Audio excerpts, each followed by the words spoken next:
आत्मा ने उनसे कहा कि आज तुम जो है अपने ट्रैक्ट का या पर्चियों को बांटने का कार्यों को करें। ഞാൻ വീട്ടിൽ വന്നു കഴിഞ്ഞപ്പോൾ പരിശുദ്ധാത്മാ പറയുക ഇന്ന് ട്രാക്ട് ഡിസ്ട്രിബ്യൂട്ട് ചെയ്യാൻ പോകാൻ. പക്ഷെ ഞാൻ ചിന്തിച്ചു ആ, ജോലി കഴിഞ്ഞ് വന്നതാണ്, ഹാഫ് ഡേ കഴിഞ്ഞ് വന്നതാണ്, കുറച്ച് റെസ്റ്റ് എടുക്കാമെന്ന്. और मैं जब काम होकर मैं घर में जब लौटा तो पवित्र आत्मा मुझसे कहने लगा कि आप पर्चियों को लेकर यहाँ वहाँ बांटने के लिए चले जाए। लेकिन मेरे मन में इस प्रकार से मैं सोच रहा था कि मैं अभी नौकरी करके आया ही हूँ, मुझे कुछ समय विश्राम करने की आवश्यकता है। പക്ഷെ ദൈവത്തിന്റെ ആത്മാവിന്റെ ഉള്ളിൽ ഇങ്ങനെ ഇങ്ങനെ ഇങ്ങനെ തിക്കി തിരക്കി സംസാരിച്ചുകൊണ്ടിരിക്കുകയാണ്. लेकिन पवित्र आत्मा जो है बहुत एक एक एक एक जबरदस्ती के समान मेरे मन के अंदर ऐसी बातें कर रहे थे। ഞാൻ എൻ്റെ ഷോൾഡർ ബാഗ് എടുത്ത് ട്രാക്റ്റും ഒക്കെ ഇട്ട് ഞാൻ ഒറ്റയ്ക്കേ ഉള്ളൂ, മറ്റാരും ആ സമയത്ത് ആരെയും വിളിക്കാനോ ഒന്നും പറ്റാത്ത ഒരു സാഹചര്യമാണ്. പ്രൈസ് ദി और ലോർഡ്. उस ഞാൻ समय में मैं അവിടുന്ന് വീട്ടിൽ നിന്ന് ഇറങ്ങി. उस समय में मैं अकेला ही था, और उस समय किसी और को बुलाने के लिए भी एक सही समय नहीं लगा। तो मैं अकेले ही अपने झोले लेकर पर्चियों को डालकर मैं घर से निकल चला। ഞാൻ അന്ന് താമസത്തിന് അടുത്ത ഇഷ്ടംപോലെ ഗാർഡൻസ് സ്ഥലങ്ങളുണ്ട്. പക്ഷേ उടനെ എന്നെ മെയിൻ റോഡിലേക്ക് പരിശുദ്ധാത്മാവ് നയിക്കുക. मैं जहाँ पर रह रहा था उसके आसपास में बहुत सारे जो है गार्डन हैं या बहुत सारे ऐसे जगह हैं, लेकिन उन दिनों में उस समय में मुझे पवित्र आत्मा ने सीधे मुख्य सड़क की ओर लेकर चला गया। പ്രൈസ്. അപ്പോൾ അവിടെ നിന്ന് ഞാൻ ബസ്സിൽ കയറി वहां से मैं एक बस में चढ़ा, അടുത്ത ഒരു പോയിന്റിൽ ഇറങ്ങി. अगला एक स्टॉप में जाकर उतर गया। അവിടെ 2-3 ഗാർഡൻസ് ഉണ്ട്. वहां पे और भी दो तीन गार्डन को मैंने देखे। അതിലൊരു ഗാർഡനിൽ പോയി ട്രാക്ട് ഡിസ്ട്രിബ്യൂഷനുള്ള പ്രേരണ ലഭിച്ചു. वहां उनमें से एक गार्डन में जाकर पर्चियों को बांटने का एक प्रेरणा परमेश्वर ने मन में दिया। ഞാൻ ഇങ്ങനെ ട്രാക്ട്സ് കൊടുത്തുകൊണ്ടിരിക്കുമ്പോൾ ഒരു സിമെന്റ് ഗാർഡനകത്ത് ഒരു സിമെന്റ് ബെഞ്ചിൽ ഇരിക്കുന്ന ഒരു യുവാവിനെ കാണാനിടയായി. और मैं ऐसे ही ट्रैक्ट देने के समय में, पर्चियों को बांटने के समय में वहां पर एक बेंच में बैठा हुआ एक युवक को देखने के लिए या उसके पास जाने के लिए एक अवसर हुआ। അപ്പൊ എൻ്റെ കയ്യിൽ ഹിന്ദിയും ഇംഗ്ലീഷും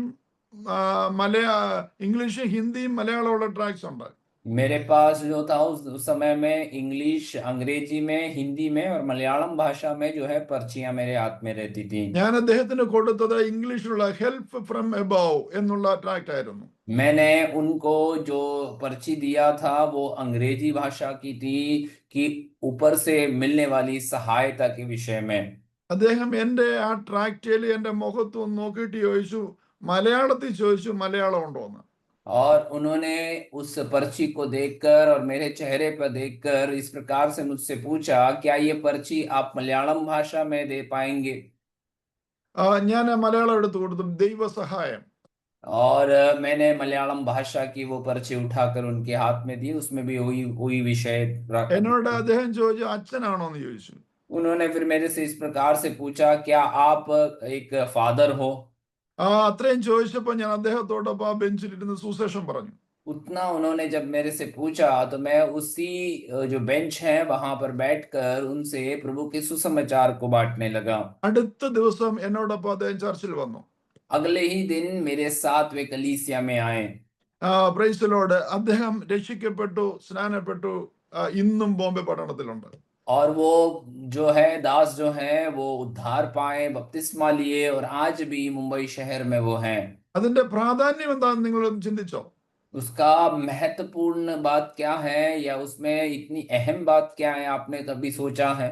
ആ ഗാർഡനിൽ നിന്നും അദ്ദേഹം ആത്മഹത്യ ചെയ്യാൻ പോകുകയായിരുന്നു. എങ്ങനെ ആത്മഹത്യ ചെയ്യണം, ട്രെയിനിന്റെ കീഴിൽ കയറണോ അതോ വിഷം കഴിക്കണോ എന്ന് ചിന്തിച്ചുകൊണ്ടിരിക്കുന്ന സമയത്താണ് ഞാൻ ചെന്ന് കണ്ടുമുട്ടുന്നത്. उस गार्डन में जब वो बैठे हुए थे तो वहां उस प्रकार से वो सोच रहा था कि आत्महत्या करना है तो कैसे करूं, या ट्रेन के नीचे जाकर मरना है, या और कोई तरीके से मरना है।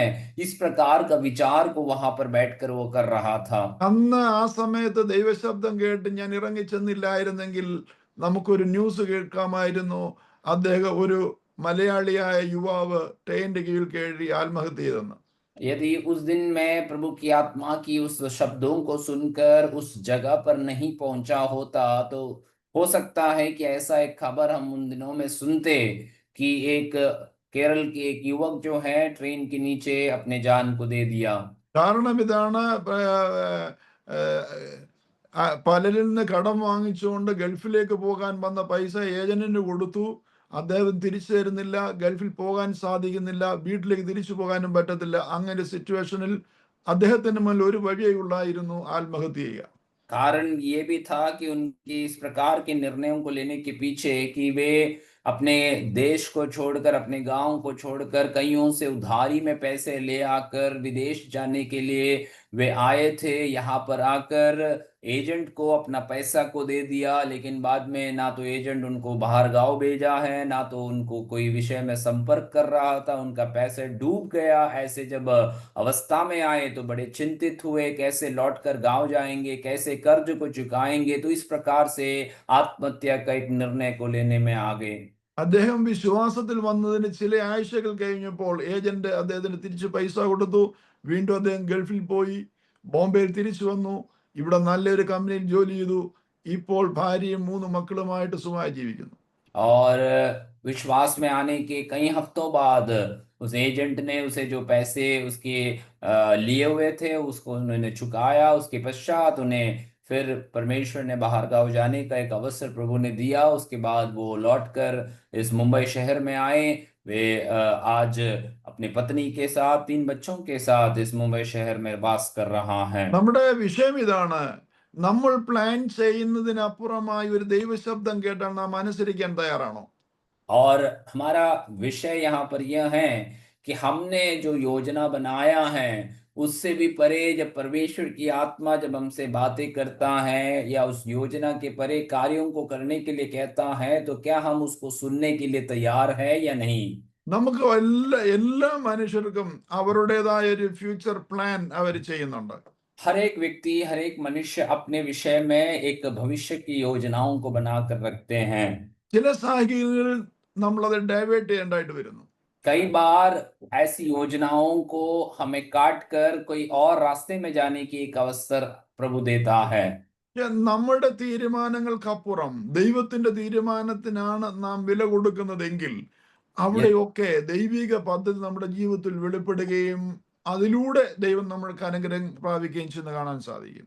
यदि हम अपनी योजनाओं से बढ़कर परमेश्वर की योजनाओं को करने के लिए यदि हम अपने जीवन को समर्पित करते हैं, तो परमेश्वर अपनी योजनाओं को अपने जीवन में पूरा करते हुए परमेश्वर के महान कार्यों को हमारे जीवन में प्रकट करके प्रभु की महिमा हमारे जीवन से वो ऊंचा करेगा। നമ്മുടെ മുൻപിൽ അധിക സമയം ഇന്നില്ലാത്തത് കൊണ്ട് ഞാൻ നീട്ടിക്കൊണ്ടു പോകുന്നില്ല. ദൈവത്തിന്റെ പ്രവൃത്തി മനുഷ്യനെ വിസ്മയം ഉളവാക്കുന്നതാണ്. और हमारे पास ज्यादा समय नहीं है, इसलिए मैं ज्यादा लंबा खींचना नहीं चाहता हूं, लेकिन एक बात को मैं आपको बताना चाहूंगा कि परमेश्वर का कार्य जो हमारे जीवन में होता है वो आश्चर्य करने वाले कार्यों हैं। വിസ്മയം എന്ന വാക്കിന്റെ അർത്ഥം ഒരിക്കലും സംഭവിക്കാൻ സാധിക്കാത്തത് ഒന്ന് സംഭവിക്കുമ്പോഴാണ് ആ വിസ്മയം എന്ന വേർഡ് ഉപയോഗിക്കുന്നത്. और आश्चर्य ऐसे बात या ये शब्द का अर्थ ऐसा है कि कभी ना होने वाला एक कार्य जब हमारे जीवन में होता है तब आश्चर्यचकित हो जाते हैं, और तब ये शब्द को हम उपयोग भी करते हैं। നമ്മൾ പറയത്തില്ല എല്ലാം അസ്തമിച്ചു എന്ന് ചിന്തിക്കുന്ന സാഹചര്യത്തിലായിരിക്കും അവിടെ നിന്നും ഉയർത്തെഴുന്നേറ്റ് വരുന്നത്. और हम ऐसे अक्सर कहते हैं कि सब कुछ समाप्त हो गया, सब खत्म हो गया, ऐसे सोचकर रहने के समय में होगा कि एक भाग से परमेश्वर का बड़ी कार्यों को हम देख पा रहे हैं। എനിക്ക് നിങ്ങളൊരു കാര്യം പറയാനുള്ളത്, നിങ്ങൾ ദൈവത്തിലാണ് വിശ്വസിക്കുന്നതെങ്കിൽ നിങ്ങളുടെ ജീവിതത്തിൽ ദൈവം വിസ്മയങ്ങളെ സൃഷ്ടിക്കും. मुझे एक बात आपसे ये इस प्रकार से कहना है कि यदि आप परमेश्वर में यीशु मसीह में भरोसा करने वाले हैं, तो परमेश्वर आपके जीवन में आश्चर्यचकित कार्यों को उत्पन्न करेगा। നമ്മൾ ദൈവത്തിൽ വിശ്വസിക്കുന്നു പറയുമ്പോഴും നമ്മുടെ ഉള്ളിൽ ഒരുപാട് കാൽക്കുലേഷൻസ് ഉണ്ട്. हम कई बार इस प्रकार से बोलते हैं कि हम यीशु मसीह में या परमेश्वर में विश्वास करते हैं, लेकिन हम अपने ही अंदर कई ऐसी आमीन जो है विचारों को और कई ऐसी योजनाओं को लेकर चलते हैं। ദൈവത്തിൽ വിശ്വസിക്കുന്നു പറയുമ്പോൾ തന്നെ നമുക്ക് മറ്റുള്ള ഒരുപാട് ഭയം നമ്മുടെ ഉള്ളിലുണ്ട്. ഭയം, പേടി, ഭീതി. हम एक एक तरफ से कहते हैं कि हम परमेश्वर में विश्वास कर रहे हैं, लेकिन दूसरी बाजू में या दूसरी तरफ में हम बहुत सारे भय हमारे अंदर लेकर हम चल रहे हैं। അവിടെയാണ് യേശുവിന്റെ ശബ്ദത്തിന്റെ പ്രാധാന്യം നമുക്ക് കാണുന്നത്. वहां पर यीशु मसीह की आवाज की जो महत्वपूर्ण बात है, हम वहां पर समझना है। സർവ അധികാരവുമുള്ള അല്ലെങ്കിൽ മരണവും ജീവനും വിധിക്കുവാൻ സാധിക്കുന്ന പീലാത്തോസിന്റെ മുന്നിൽ നിന്നുകൊണ്ട് യേശു പറഞ്ഞ ശബ്ദം ഇതാണ്: നിനക്ക് ഉയരത്തിൽ നിന്ന് ലഭിച്ചിട്ടില്ലാതെ യാതൊരു അധികാരവുമില്ല എന്ന്.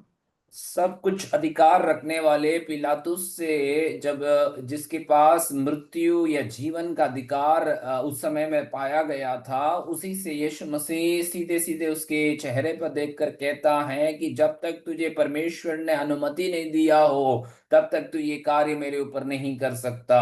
പീലാത്തോസിനോട് നയപരമായി സംസാരിച്ചാൽ രക്ഷപ്പെടാൻ സാധിക്കുന്ന ഒരു സാഹചര്യത്തിൽ എത്തി നിൽക്കുമ്പോഴും, പ്രൈസ് ദി ലോർഡ്, യേശു പറയുന്നത് അങ്ങനെയല്ല. നിനക്ക് ഉയരത്തിൽ നിന്ന് ശക്തി ലഭിച്ചെങ്കിൽ മാത്രമേ, ഉയരത്തിൽ നിന്ന് അധികാരം ലഭിച്ചെങ്കിൽ മാത്രമേ, ഉയരത്തിൽ നിന്ന് നിനക്ക് അനുവാദം ലഭിച്ചെങ്കിൽ മാത്രമേ നിനക്ക് എന്തെങ്കിലും ചെയ്യാൻ പറ്റത്തുള്ളൂ.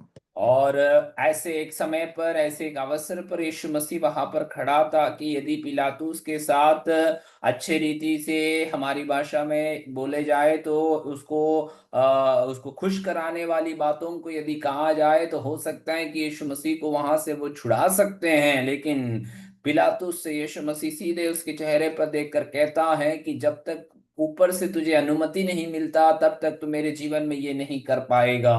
അപ്രതീക്ഷിതമായി നാം പെട്ടെന്ന്, പ്രൈസിലോ, ഒരു പ്രത്യേക അധികാരിയുടെ മുൻപിൽ അല്ലെങ്കിൽ പ്രത്യേക സാഹചര്യത്തിന്റെ മുൻപിൽ, ഒരു അപകടകരമായ സിറ്റുവേഷന്റെ മുൻപിൽ ചെല്ലുമ്പോൾ നമ്മുടെ ആറ്റിറ്റ്യൂഡ് എന്തായിരിക്കും? और अचानक से या आमीन एकदम से यदि हम किसी ऐसे एक खतरनाक परिस्थिति में कोई अधिकारी के सामने हम पहुंच जाते हैं, तो वहां पर हमारा रवैया या हमारा सोच उस समय किस प्रकार का है। നമ്മുടെ ചിന്ത, നമ്മുടെ ശ്രമം, നമ്മുടെ പരിശ്രമം എങ്ങനെയെങ്കിലും അവിടെ നിന്ന് എസ്കേപ്പ് ചെയ്യാനുള്ള വഴിയായിരിക്കും നമ്മൾ നോക്കുന്നത്. हम कई बार ऐसे सोचते हैं और ऐसे परिश्रम भी करते हैं कि किसी भी रीति से उस परिस्थिति से, उस जगह से कैसे भी छुटकारा पाकर हम बाहर आ जाएं। ഇങ്ങനൊരു സാഹചര്യത്തിലും ദൈവത്തിന്റെ ഹിതമല്ലാതെ ഒന്നും എൻ്റെ ജീവിതത്തിൽ നടക്കത്തില്ല എന്നുള്ള വിശ്വാസം നമ്മുടെ ജീവിതത്തിലുണ്ടെങ്കിൽ വിസ്മയിക്കുന്നതായ അനുഭവം നമ്മുടെ ജീവിതത്തിൽ വെളിപ്പെട്ടു വരും. और ऐसी एक परिस्थिति जो हमने कभी चाहा ना हो, ऐसे अवस्था में भी परमेश्वर की इच्छा नहीं है तो मेरे जीवन में ऐसा नहीं होगा, ऐसे सोच कर यदि हम चलने वाले हैं, तो परमेश्वर के आश्चर्यचकित कार्यों को हम अपने जीवन में अनुभव कर पाएंगे। ആരെയും കുറ്റം പറയാനല്ല, പക്ഷെ അങ്ങനെയുള്ള സാഹചര്യത്തിൽ ഒരിക്കലും നമ്മൾ ചിന്തിക്കത്തില്ല ഇവിടെയും ദൈവം പ്രവർത്തിക്കും എന്ന് ചിന്തിക്കത്തില്ല. നമ്മൾ നമ്മുടേതായ ഒരു വഴി കണ്ടെത്താൻ ശ്രമിക്കും.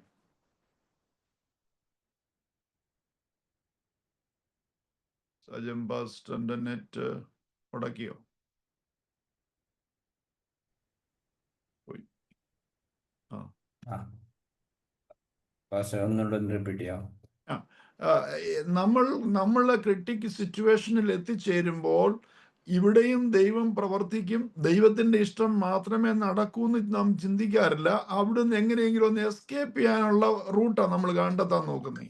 कई बार हम भी ऐसे मुश्किल परिस्थिति में चले जाते हैं, तो वहां पर भी परमेश्वर मेरे लिए कार्य कर सकता है या प्रभु मेरे लिए रास्ता खोल सकता है, ये हम सोचने के बजाय हम कहीं से भी, कहीं ऐसे अनुभवों को या कहीं ऐसे रास्तों को अपना कर वहां से बच निकलने के लिए हम वहां पर कोशिश करते हैं।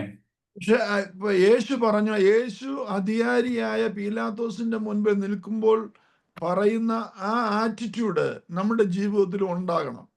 यीशु मसीह उस अधिकारी, उस पिलातुस के सामने जब रहने के समय में यीशु मसीह ने जो रवैये को अपनाया था, वैसे ही हमारे जीवन में भी एक भावना और ऐसी एक सोच हमारे अंदर होना है। കാരണം നാം വിശ്വസിക്കുന്നത് നമ്മുടെ തലയിൽ മുടി പോലും കൊഴിയണമെങ്കിൽ കർത്താവ് അറിയണമെന്നുണ്ടെങ്കിൽ നമ്മുടെ ജീവിതത്തിൽ സംഭവിക്കുന്ന എല്ലാറ്റിനും ദൈവത്തിന് പ്ലാൻ ഉണ്ട്, ഒരു പദ്ധതി ഉണ്ട് എന്നൊന്ന് വിശ്വസിക്കുന്നവരായിരിക്കണം നമ്മൾ. कारण यदि हम विश्वास करते हैं कि हमारे सिर में से एक भी बाल यदि बाका होना है, तो उसी के लिए परमेश्वर की योजना या प्रभु की इच्छा हमारे ऊपर होना है, तो उस अनुसार यदि हम विश्वास करते हुए चलते हैं, तो हमारे जीवन में जो कुछ भी होता है तो प्रभु की जानकारी के बिना हमारे जीवन में नहीं होना है। ഞാൻ ഒന്നുകൂടെ നിങ്ങളോട് ഒന്ന് പറയാൻ ആഗ്രഹിക്കുകയാണ്. പ്രൈസിലോട് ആ ദൈവിക ചിന്ത ഒരു പക്ഷേ നിങ്ങളുടെ പ്ലാനുകൾക്കും പദ്ധതികൾക്കും നിങ്ങളുടെ ചിന്തകൾക്കും എതിരായിരിക്കും. मैं एक മ്യൂട്ടാ മ്യൂട്ട് മ്യൂട്ടാ സജംബാസ്റ്റർ മ്യൂട്ടാ. ओके, मैं इस प्रकार आपको समझाना चाहता हूं कि आपने जो आपके जीवन में जो परमेश्वर की विचार और परमेश्वर की सोच जो आता है, हो सकता है कि आपका आपने जो विचार और आपने जो योजना बनाए रखे हैं उसके ठीक विपरीत हो रहा हो। മരിച്ച് 4-ാം ദിവസം ആയിട്ടും യേശു ലാസറിനെ കുറിച്ച് പറയുന്ന കമന്റ്സ് അവൻ ഉറങ്ങുകയാണെന്ന്. मृत्यु होकर 4 दिन बीत गए, लेकिन यीशु मसीह जब लासर के विषय में जो बातें कह रहा था वो इस प्रकार है कि वो सो रहा है। മരിച്ചുപോയ ഒരു മകളുടെ വീട്ടിൽ, പള്ളിപ്രമാണിയുടെ മകളുടെ വീട്ടിൽ വന്നിട്ട് പറയുക അവൾ ഉറങ്ങുകയാണെന്ന്. और मृत्यु हुआ एक आराधनालय के सरदार के घर में, जो उसकी बेटी की मृत्यु हुई थी, उसके विषय में यीशु मसीह आकर कह रहा है कि वो सो रही हैं। ആ വീഞ്ഞ് തീർന്നു പോയ ഒരു വീട്ടിൽ വന്ന് പറയുകയാണ് നിങ്ങൾ ഇതിനകത്ത് പച്ചവെള്ളം നിറയ്ക്കാൻ.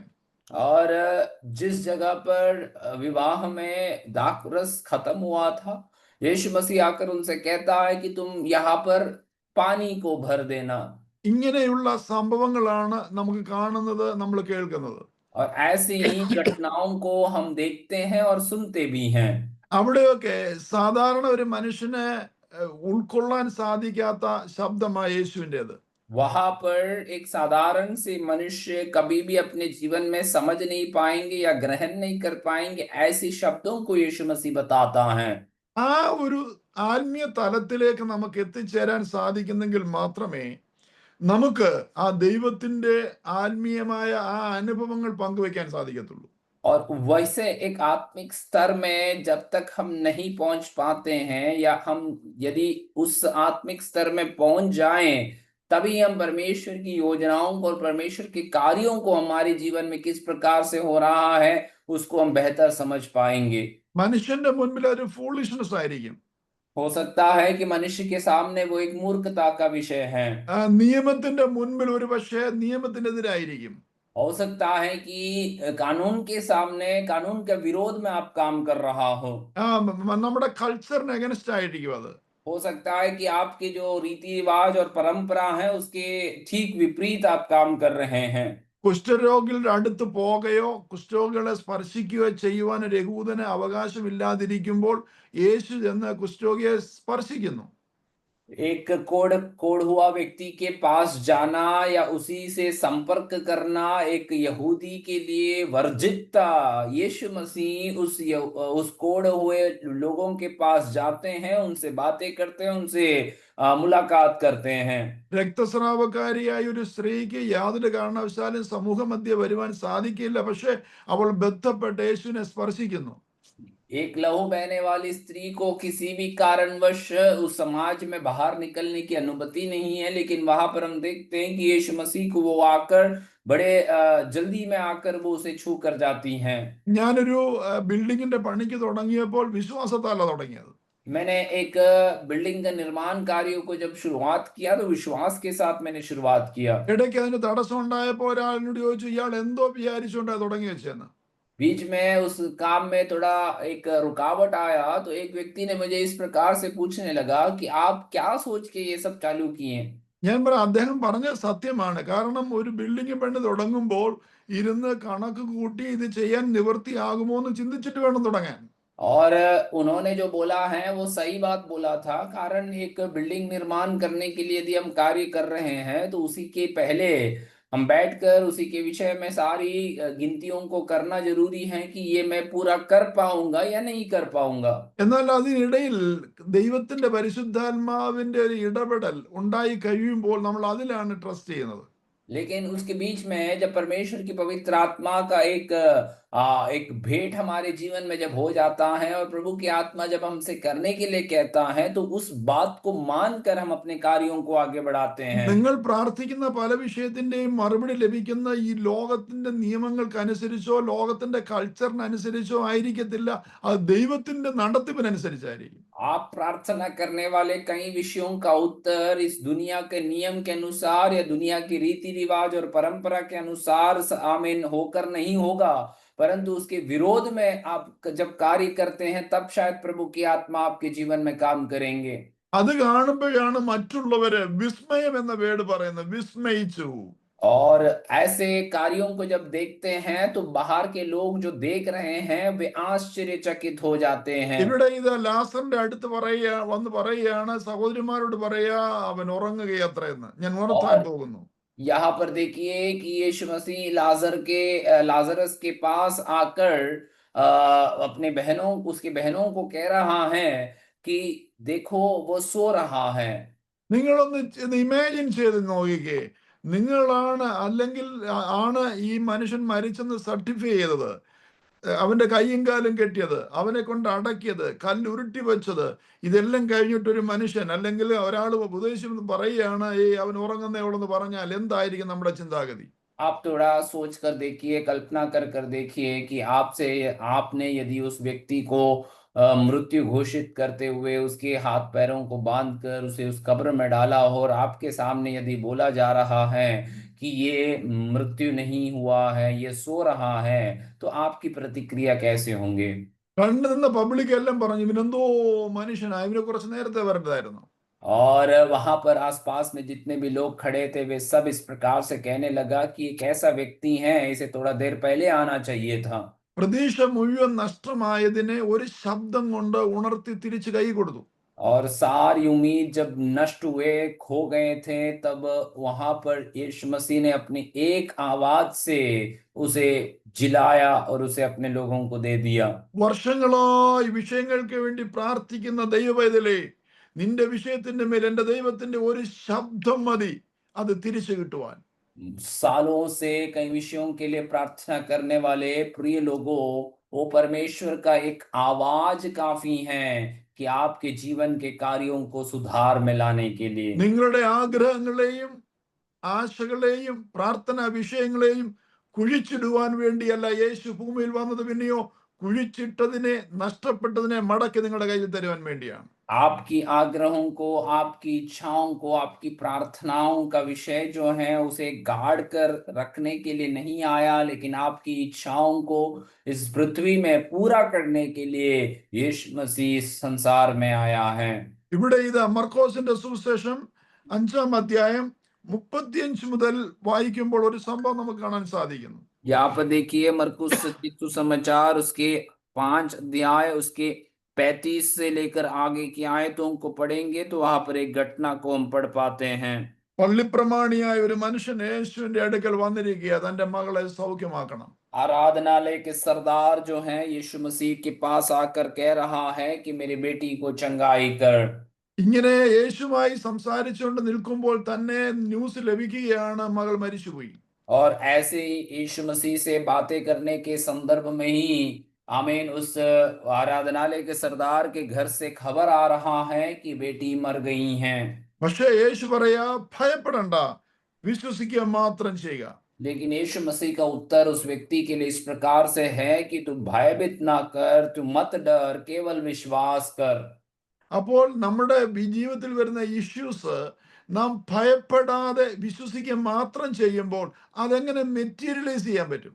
और इसका अर्थ ऐसा है होना है कि यदि हमारे जीवन में जब समस्याएं आती हैं या हमारे जीवन में जब हम चुनौतियों को सामना करते हैं और जब यीशु मसीह हमसे कह रहा है कि मत डर, केवल विश्वास रख, तो उस विषय को कैसे हम अपना पाएंगे? ഒരു വിഷയത്തിന്റെ മേൽ നാം പ്രാർത്ഥിക്കുന്ന ഒരു വിഷയത്തിന്റെ മേൽ നമുക്ക് ഭയം ഉണ്ടാകുന്നുവെങ്കിൽ നാം അതിനകത്ത് രണ്ട് തട്ടിൽ നിൽക്കുക, ഡബിൾ മൈൻഡഡ് ആയി പോയി നമുക്കത് സംഭവിക്കുന്നു വിശ്വസിക്കാൻ സാധിക്കുന്നില്ല, അതുകൊണ്ടാണ് ഭയം ഉണ്ടാകുന്നത്. और यदि हम प्रार्थना करने वाले एक विषय के अंदर यदि हमारे मन के अंदर भय आ रहा है, तो ये बात को हमें समझ लेना जरूरी है कि हम दो विचार के एक व्यक्ति बन गए हैं, दोहरा विचार हमारे अंदर आ रहा है और उसी में से हमें छुटकारा लेना है। അവിടെയാണ് നെഹമ്യാന്റെ വാക്കുകൾ പലപ്പോഴും കടമെടുക്കുന്നത്. ദൈവം നമുക്ക് കാര്യം സാധിപ്പിച്ചു തരും.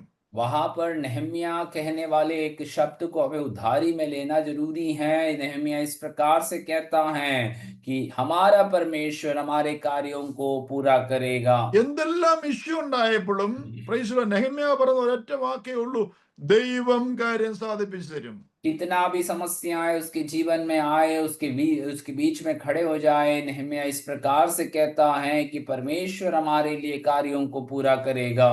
എല്ലാ കാര്യങ്ങളും ഞാനും നിങ്ങളും ചിന്തിക്കുന്നത് പോലെ അല്ല നടക്കേണ്ടത്, ദൈവത്തിന്റെ ഇഷ്ടം പോലെ നടക്കേണ്ടത്. हर एक कार्य जो है मैं और आप जैसे सोचते हैं वैसे होना जरूरी नहीं है। परमेश्वर का इच्छा कैसा है वैसे पूरा होना है। പലപ്പോഴും നാം നിരാശയ്ക്ക് അടിമയാകുന്നത് ഇതുകൊണ്ടാണ്, എന്റെ ആഗ്രഹം നടന്നില്ലല്ലോ എന്നുള്ള ചിന്ത കൊണ്ടാണ്. कई बार हम निराशा में चले जाने का कारण ये होता है क्योंकि परमेश्वर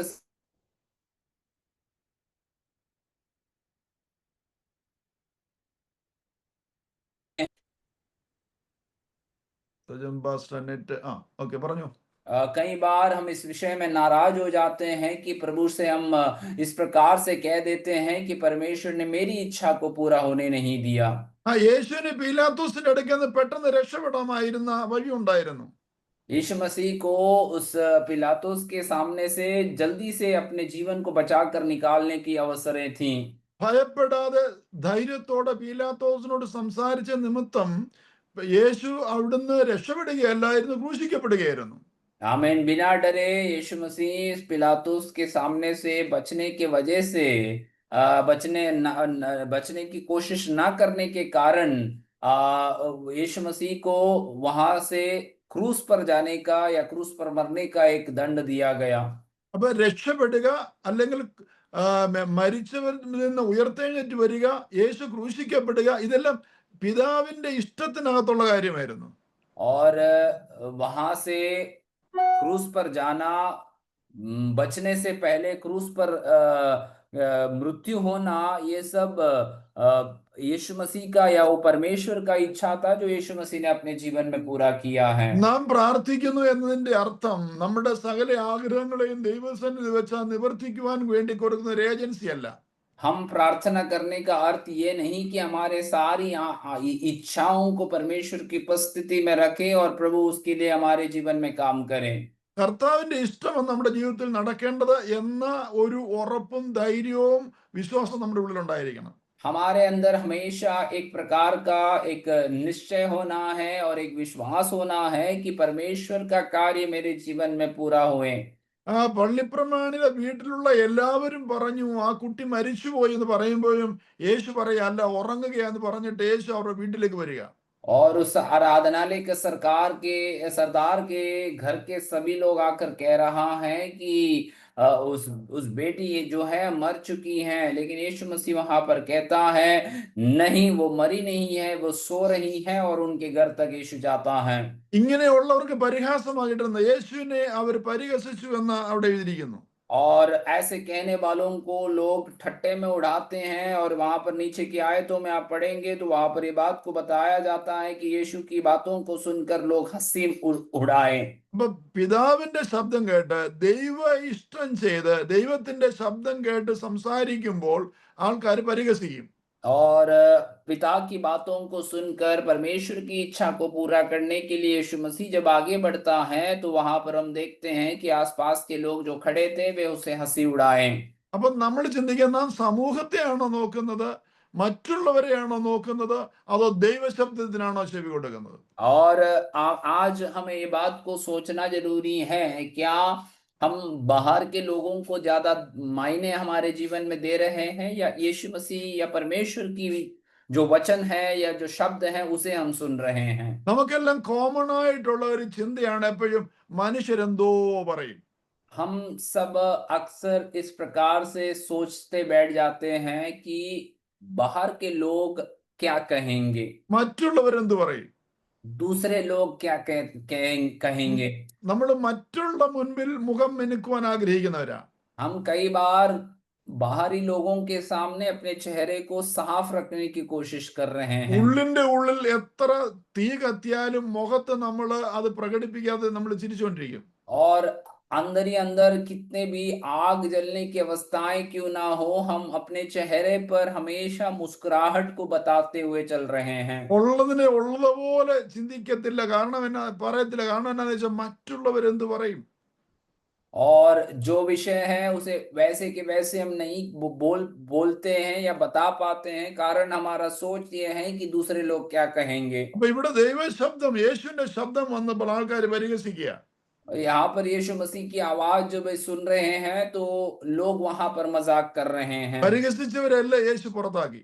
और जिन लोगों ने हंसी उड़ाए सबको यीशु मसीह ने उस घर से बाहर कर दिया। വിശ്വാസമില്ലാത്തവരെ എല്ലാം യേശു പുറത്താക്കി. जिनके अंदर भी विश्वास नहीं पाया गया उन सबको यीशु मसीह ने उस घर से बाहर कर दिया। യേശുവിന്റെ കൂടെ വന്ന ശിഷ്യന്മാരെ മാത്രം, പ്രൈസ് ദി ലോർഡ്, പത്രോസും യാക്കോബും യാക്കോബിന്റെ സഹോദരൻ യോഹന്നാനും മാത്രം അകത്ത് കയറി.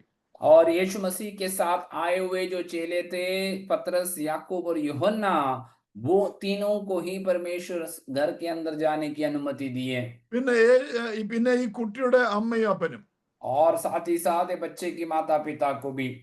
പ്രൈസ് ദി ലോർഡ്, യേശു ആ പൈതലിനോട് പറഞ്ഞു, ബാലേ എഴുന്നേൽക്ക. और यीशु मसीह उस बच्चे से इस प्रकार से पुकार कर कहा कि ये लड़की उठकर खड़ी हो जा। ആ ശബ്ദത്തിന് ജീവൻ വെച്ചു. और उस आवाज में जो है जीवन का शब्द था। യേശുവിന്റെ ഒരു വാക്ക് മതി ജീവൻ വെക്കാൻ. यीशु मसीह का एक शब्द काफी है कि उस विषय में जीवन उत्पन्न हो जाए। എല്ലാം നഷ്ടപ്പെട്ടു, എല്ലാം അസ്തമിച്ചു, ഇനിയും ഒന്നും ചെയ്യാൻ പറ്റത്തില്ല, ഇനി മടങ്ങി വരികയില്ല, ജീവിക്കയില്ല എന്ന് ചിന്തിക്കുന്നതിന്റെ മേൽ ദൈവത്തിന്റെ വചനത്തിന്റെ ഒരു ശബ്ദം മതി അത് വീണ്ടും ജീവിക്കുവാൻ. सब कुछ नष्ट हुआ है, सब कुछ खत्म हुआ है, अब कभी भी उठकर नहीं आएंगे, ऐसे सोचने वाले विषयों के अंदर प्रभु यीशु मसीह का एक शब्द काफी है कि वो सब विषय में जीवन प्राप्त हो जाए। ഇന്ന് എന്റെ ശബ്ദം കേൾക്കുന്ന നിങ്ങളുടെ ആരുടെയൊക്കെ ഉള്ളിൽ പുതിയ ജീവൻ വയ്ക്കുന്നുണ്ട്. आज मेरे आवाज सुनने वाले आप में से कईयों के अंदर वो एक नया जीवन को परमेश्वर देने जा रहा है। അതുകൊണ്ടാണ് ഇന്ന് ഈ സന്ദേശം പറയാനിടയായത്. और इसीलिए आज ऐसा एक संदेश को बोलने का अवसर प्रभु ने दिया। ചിലരോടൊക്കെ ദൈവത്തിന്റെ പരിശുദ്ധാത്മാവിന് വ്യക്തമായി പ്രവചന ആത്മാവിൽ സംസാരിച്ചുകൊണ്ടിരിക്കുക. कईयों से परमेश्वर की पवित्र आत्मा बड़े स्पष्ट रीति से भविष्यवाणी के शब्दों के जैसे बात कर रहा है। നിങ്ങൾ നാളെയെക്കുറിച്ച് ഓർത്ത് വിഷമിക്കുകയും ഭാരപ്പെടുകയും നിരാശപ്പെടുകയും ചെയ്യുമ്പോൾ കർത്താവിന് ഒരു ശബ്ദം മതി അതിനെ ഉയർത്തെഴുന്നേൽപ്പിക്കുവാൻ. आप कल के विषय में सोचकर बड़े चिंता के साथ, बड़े बोझ के साथ, बड़े आंसू बहाकर रहने वाली अवस्थाओं में ये बात को हमेशा समझना जरूरी है कि परमेश्वर के लिए एक शब्द काफी है, एक क्षण काफी है आपकी परिस्थिति को बदलने के लिए। മറ്റുള്ളവർ പരിഹസിക്കും, മറ്റുള്ളവർക്ക് വിശ്വസിക്കാൻ സാധിക്കുകയില്ല, മറ്റുള്ള നിങ്ങളുടെ കൾച്ചറിനും നിങ്ങളുടെ നിയമമൊക്കെ എതിരായിരിക്കും. പക്ഷേ ദൈവശബ്ദം കടന്നു വരുമ്പോൾ മറ്റുള്ളവർ വിസ്മയിക്കും. हो सकता है कि बाकी लोग जो हैं वो मजाक उड़ाएंगे, वो लोग विश्वास करने के लायक अवस्था में नहीं रहेंगे, लेकिन जब परमेश्वर का वो शब्द आपके जीवन में उतर आएगा तो आपके जीवन की सारी परिस्थितियां बदल जाएगी। അസാധ്യം സാധ്യമായപ്പോൾ, മരിച്ച ബാല എഴുന്നേറ്റ് നടന്നപ്പോൾ എല്ലാവരും വിസ്മയിച്ചു. और जब असंभव को संभव करते हुए प्रभु ने उस मरी हुई उस बच्ची को जब आमीन जिलाया तो वहां पर आसपास के लोग आश्चर्यचकित हुए। എന്റെ ശബ്ദം കേൾക്കുന്ന ദൈവത്തിലെ നിങ്ങളുടെ ജീവിതത്തിൽ ദൈവം പ്രവർത്തിക്കുന്ന കാണുമ്പോൾ നിങ്ങളുടെ നാട്ടുകാരും വീട്ടുകാരും കൂട്ടുകാരും നിങ്ങളുടെ സറൗണ്ടിങ്സ് ഉള്ളവരും വിസ്മയിക്കത്തക്ക നിലയിൽ അത്ഭുതകരമായ പ്രവൃത്തി നിങ്ങളുടെ ജീവിതത്തിൽ വെളിപ്പെടും. मेरे आवाज सुनने वाले प्रिय लोगों, आपके जीवन में परमेश्वर की जब आश्चर्यचकित कार्य जब आपके जीवन में होगा तो आपके आसपास में जो रहने वाले लोग हैं, आपके गांव के, आपके कलीसिया के, आपके देश के, वे लोग सब प्रभु के नाम की महिमा करेंगे। അങ്ങനെയാണ് 42-ാം വാക്യം മർക്കോസ് 5:42 പറയുന്നത്. ബാല ഉടനെ എഴുന്നേറ്റ് നടന്നു, അവൾക്ക് 12 വയസ്സായിരുന്നു, അവർ അത്യന്തം വിസ്മയിച്ചു. और इसलिए उस 5 अध्याय के 42 वचन में इस प्रकार लिखता है, और लड़की तुरंत उठकर चलने फिरने लगी, क्योंकि वह 12 वर्ष की थी। इस पर लोग बहुत चकित हो गए। ഭയപ്പെടേണ്ട, വിശ്വസിക്കുക മാത്രം ചെയ്യുക. यीशु मसीह ने इस प्रकार से वहां पर बताता है कि मत डर, केवल विश्वास रख। ദൈവം നമ്മുടെ ജീവിതത്തിൽ എന്തോ ഒരു വലിയ കാര്യം ചെയ്യാൻ പോകുകയാണ്. परमेश्वर हमारे जीवन में एक बड़ी अद्भुत काम करने जा रहा है। യൂസ്ലെസ് ആയിരുന്ന ഈ ഭൂമിയില് ദൈവത്തിന്റെ വചനവും ആത്മാവും പ്രവർത്തിച്ചപ്പോൾ ഇതിനെ ഫ്രൂട്ട്ഫുൾ ആൻഡ് ബ്യൂട്ടിഫുൾ ആക്കി തീർത്ത ദൈവം നമ്മുടെ ദൈവം. और इस पृथ्वी जब बेडोल और सुनसान रही थी, उसमें परमेश्वर की आत्मा ने जब मंडराया, तो परमेश्वर ने उसे फलवंत अवस्था में बदल दिया। वही परमेश्वर की हम सेवा करते हैं। ആ ആത്മാവിന്റെ പ്രവർത്തിക്ക് ഇന്നും മാറ്റം സംഭവിച്ചിട്ടില്ല. ആ ദൈവത്തിന് ഇന്നും നമ്മുടെ ജീവിതത്തിൽ പ്രവർത്തിക്കുവാൻ സാധിക്കും. वो आत्मा के कार्यों में आज भी कोई भी प्रकार की रुकावट को नहीं आए हुए देखते हैं। वही आत्मा आज भी काम कर रहा है। എല്ലാം അസ്തമിച്ചു എന്ന് ചിന്തിച്ചിരിക്കുന്ന ദൈവത്തില് നിങ്ങളോടാ സംസാരിക്കുന്നത്. और सब कुछ खत्म हुआ है ऐसे सोचकर बैठने वाले प्रभु के दास दासी, आपसे प्रभु की आत्मा बात कर रहा है। എനിക്ക് ഇത്രയും പ്രായമായി ഇനി എന്നെ കൊണ്ടൊന്നും ചെയ്യാൻ പറ്റത്തില്ലെന്ന് വിചാരിക്കുന്ന നിങ്ങളോടാ പരിശുദ്ധാത്മാ സംസാരിക്കുന്നത്. आपसे जो इस प्रकार से सोच रहे हैं कि मेरी इतनी उम्र हो चुका है, मेरे से अब कुछ हो नहीं पाएगा, आपसे प्रभु की आत्मा स्पष्ट बोल रहा है। മറ്റുള്ളവര് ചെയ്യുന്നത് പോലെ ഒന്നും എനിക്ക് ചെയ്യാൻ പറ്റുന്നില്ല, എന്റെ കയ്യിൽ അതിനുള്ള ഫൈനാൻസ് ഇല്ലെന്ന് ചിന്തിച്ചിരിക്കുന്ന നിങ്ങളോടാ ദൈവത്തിന്റെ പരിശുദ്ധാത്മാവ് സംസാരിക്കുന്നത്. നിങ്ങൾ വരുന്ന നാളുകളിൽ അത്ഭുതം കാണാൻ പോകുകയാണ്. और आप इस प्रकार से बोलते होंगे कि मेरे पास ऐसी पर्याप्त मात्रा में धन नहीं है, ऐसी सेवकाएं जो दूसरे लोग कर रहे हैं मैं नहीं कर पाऊंगा। प्रभु की आत्मा आपसे कहते हैं, भयभीत मत होना, परमेश्वर के कार्यों को आप आने वाले दिनों में देखने जा रहे हैं। നിങ്ങളിൽ ദൈവം പ്രവർത്തിക്കുന്നത് കണ്ട് മറ്റുള്ളവർ വിസ്മയിക്കാൻ പോകുകയാണ്.